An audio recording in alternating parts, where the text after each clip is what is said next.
Today we're going to create a paint line straight across the wall, separating out two colors. Let's get started.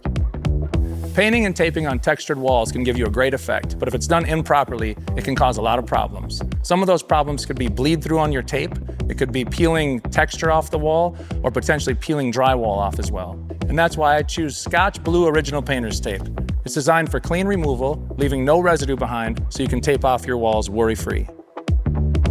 There are a couple different ways you can do this. The first is with a laser. You can set up your laser. That's the easiest way to do things. If you don't have a laser, you can also use a level to work your way across and tape your lines. One thing to keep in mind is that anytime we're using this method of the level to work our way across the wall, we want to use a pencil so that we keep our marks minimal and that when we're done and we paint it, there's no bleed through.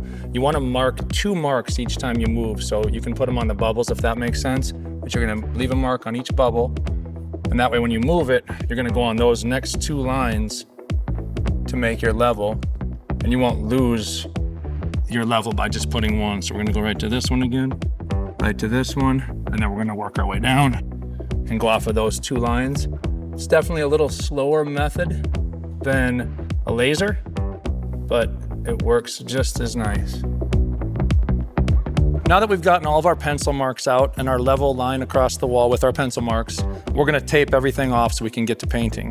When we tape everything off, we wanna make sure that we're not using the full roll and working our way across. We're gonna rip smaller pieces of tape and we're gonna use them from the first mark to about the 3rd mark and a little past, and then we're gonna overlap as we go down. And that just allows us to keep that level line better than using the whole roll. So our first one, we're gonna start at the end line. We're gonna go line, make sure you get your proper side. We're gonna go from line to line. We're just gonna press down as we go across the lines.